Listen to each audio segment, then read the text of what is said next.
Vamos entrar na palavra de Deus. Começamos aqui com Romanos, capítulo 15, versículo 4. Romanos é o 6º livro do Novo Testamento.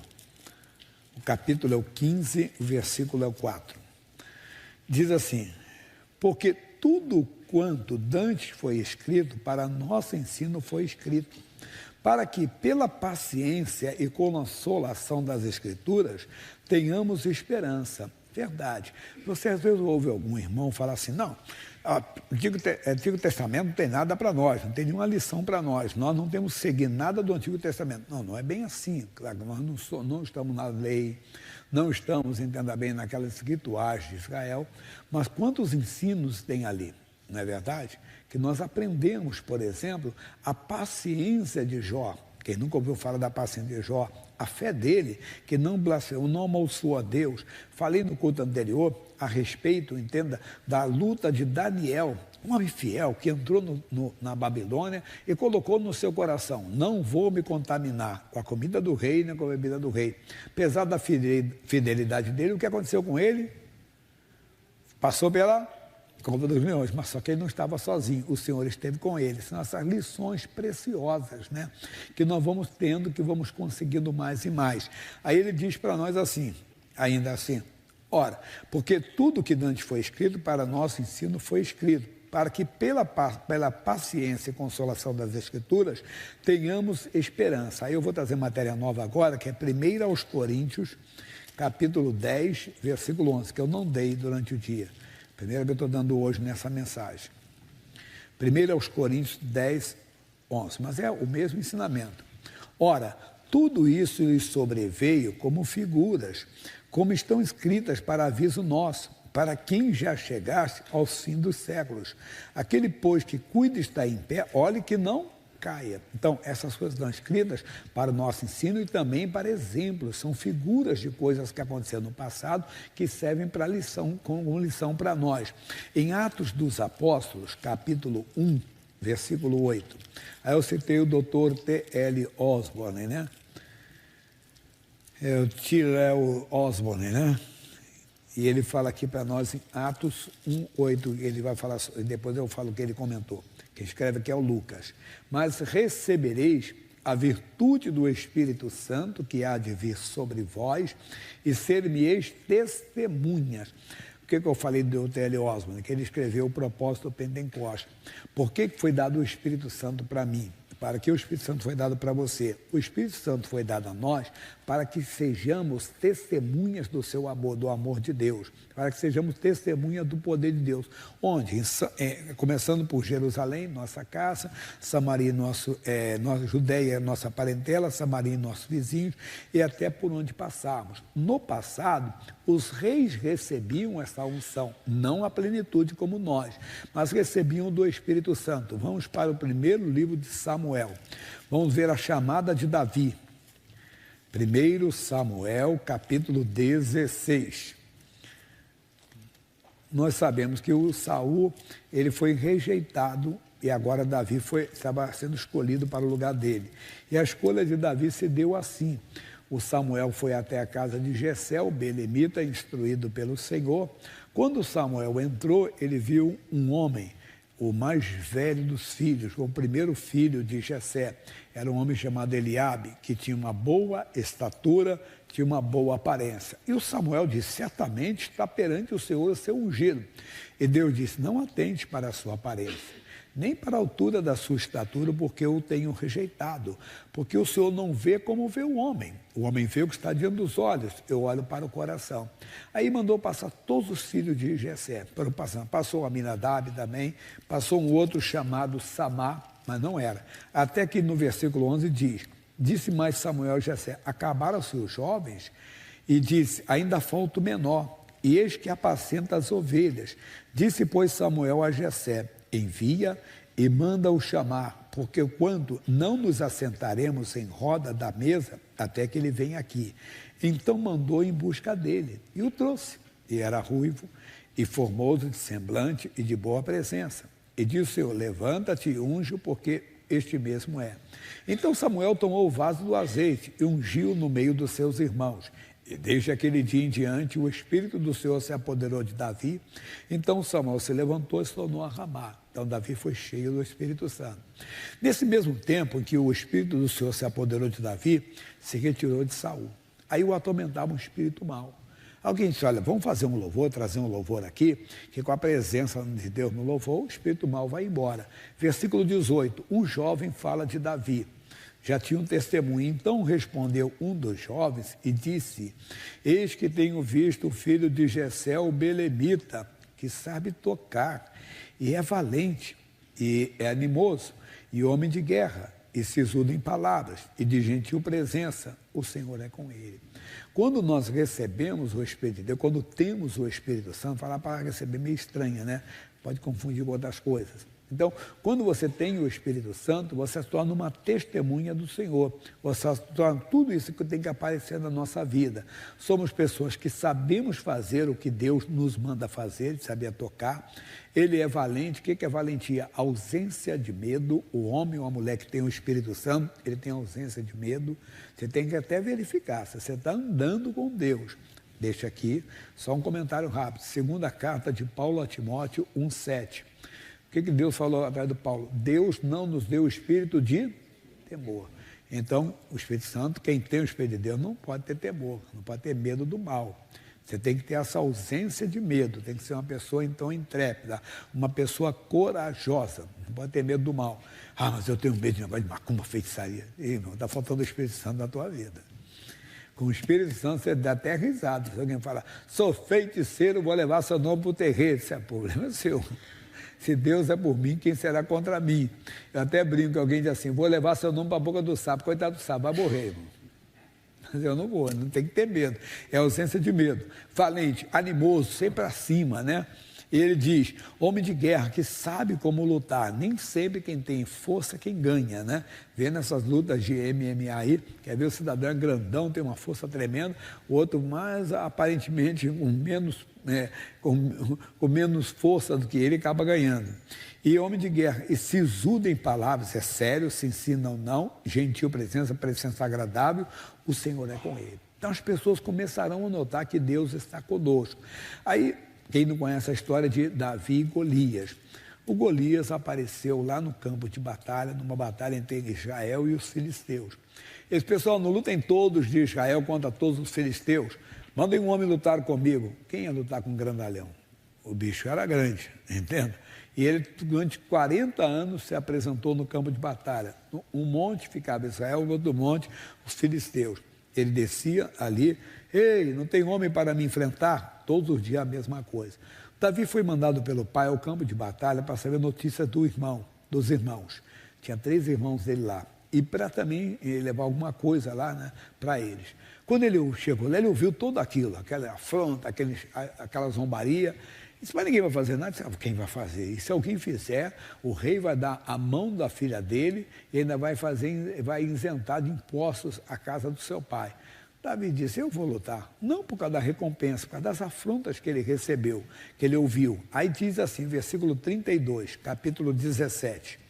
E Davi disse a Saul, não desfaleça o coração de ninguém por causa dele. Teu servo irá e pelejará contra esse filisteu. Porém disse Saul a Davi, contra esse filisteu não poderás ir para pelejar com ele, pois tu ainda és moço, e ele homem de guerra desde a sua mocidade. Verdade. Olha, não tem como, entenda bem, você é um garoto ainda. Ele está acostumado a guerrear, está acostumado à luta, vai ser um massacre. Aí o Davi vai dar o testemunho. Então disse Davi a Saul, teu servo apacentava as ovelhas de seu pai. E vinha um leão ou um urso, e tomava uma ovelha do rebanho. Eu saía após ele e o feria, e a livrava da sua boca. E levantando-se ele contra mim, lançava-lhe mão da barba, e o feria, e o matava. Assim feria o teu servo como o urso. Assim será esse circunciso filisteu como um deles, porquanto afrontou os exércitos do Deus vivo. Eu tenho explicado que quando o Davi contou essa história, o Saul dizia, esse cara está maluco, deixar esse garoto falar comigo. Está certo que ele sabe tocar, mas matou um leão, matou um urso. Mas aí ele vai dar o testemunho bonito que temos que dar. Ele disse mais Davi, o Senhor me livrou da mão do leão e da do urso. Ele me livrará da mão desse filisteu. Opa, ele mudou o discurso, mostrou para ele, peraí, não é que eu estou confiando em mim. Lá no Novo Testamento, é João capítulo 16, versículo 13. Veja comigo. Mas quando vier aquele Espírito da verdade, ele vos guiará em toda a verdade, porque não falará de si mesmo, mas dirá tudo o que tiver ouvido e vos anunciará o que há de vir. Olha que lindo, pessoal, 14. Ele me glorificará, porque há de receber do que é meu e vou-lo há de anunciar. Quem tem o Espírito Santo não busca aplausos.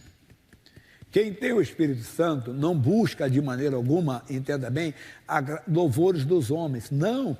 Quem tem o Espírito Santo, ele começa a glorificar o Senhor. Ele disse, ele me glorificará. Foi exatamente aqui. Daí disse, não, rei, não é com a minha força. Não, rei, fique tranquilo.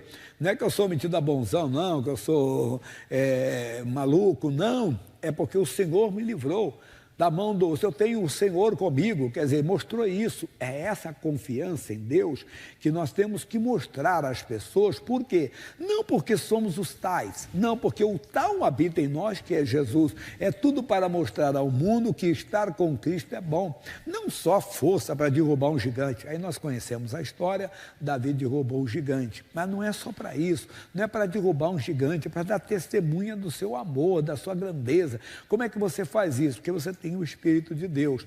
Vamos para... Aí, aqui nós conhecemos o final da história. Nós vamos lá agora para a primeira carta de Pedro, capítulo 2. Sempre me destacou isso aqui, a humildade de Pedro.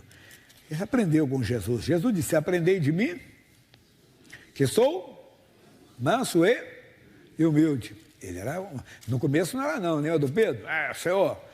Ô Pedro, o galo vai, antes que cante, você vai me negar 3 vezes. Eu estou pronto aí contigo para a prisão, e onde o senhor for, eu vou contigo. Depois mudou o discurso. 1 de Pedro, capítulo... Segunda de Pedro, capítulo 1, versículo 1. 2 de Pedro. Simão Pedro, servo e apóstolo de Jesus Cristo, aos que conosco alcançaram fé igualmente preciosa. Notou o que Pedro está dizendo? A fé, entenda bem, do Pedro, não era maior do que a nossa. É como nós, a nossa fé é tão preciosa como o deles também. Porque a fé todo mundo recebe da mesma maneira. A fé vem por ouvir e ouvir pela palavra de Deus. Então, isso ele está dizendo. E principalmente, quando temos o Espírito Santo conosco, nós não temos que nos gabar, não temos que nos idolatrar, não. Ele está dizendo aqui, o Pedro começou a mostrar isso. Veja o Pedro diante de uma multidão que estava olhando para ele espantada, perplexa, quando ele levantou um homem na porta formosa do templo. Olha, eu não tenho prata nem ouro, mas o que eu tenho eu te dou. Em nome de Jesus Cristo Nazareno, levanta-te e anda. O homem nos levantou, eu já mandei, fica aí. O homem viu que os pés estavam firmes. Entrou no templo saltando, louvando a Deus. O pessoal ficou olhando para ele. É o Pedro, Atos 3:12. Veja comigo. Ele diz assim, Atos 3:12. Ele diz assim, e quando Pedro viu isso, disse ao povo, aos israelitas, por que vos maravilhais disso? Ou por que olhais tanto para nós, como se por nossa própria virtude ou santidade fizéssemos andar esse homem? 13. E o Deus de Abraão, de Isaque e de Jacó, o Deus de nosso pai, glorificou a seu filho Jesus. Versículo 16, e ele diz, e pela fé no seu nome Jesus, fez o seu nome Jesus, fortalecer este que vede, conheceis, e a fé que é por ele, deu na presença de todos vós essa perfeita saúde. Então, quando você tem o Espírito Santo, você não busca aplausos. Davi não buscou aplausos de Saul, não buscou aplausos do povo de Israel, não, ele estava ali para glorificar o Senhor. A mesma coisa somos nós. Nós começamos a mostrar a glória de Deus, o poder de Deus. Essa é a palavra. 1 Coríntios 11, 23. 1 Coríntios 11, 23. Novo Testamento é Mateus, Marcos, Lucas e João. Atos, Romanos, Coríntios. Porque eu recebi do Senhor o que também vos ensinei. A mim, o que você recebeu hoje não foi da minha cabeça, não. Eu li para você a Bíblia, eu dei explicações da palavra de Deus. É que Deus é que nos dá essas informações, esses ensinamentos. Que o Senhor Jesus, na noite em que foi traído, tomou o pão e, tendo dado graças, o partiu e disse, tomai, comei, isto é meu corpo que é partido por vós. Fazei isto em memória de mim. Semelhantemente, também depois de ceiar, tomou o cálice, dizendo: este cálice é o novo testamento do meu sangue. Fazei isso todas as vezes que beberdes em memória de mim. No Velho Testamento, eles sacrificavam um animal. O sangue cobria o pecado do povo. Davi fala isso no Salmo 32. E bem-aventurado aquele cuja transgressão é perdoada e cujo pecado é coberto. Então o pecado era coberto. Na nova aliança, Jesus como cordeiro foi sacrificado. João Batista chamou Jesus de Cordeiro de Deus. Quem escreve é o João Evangelista, João 1:29.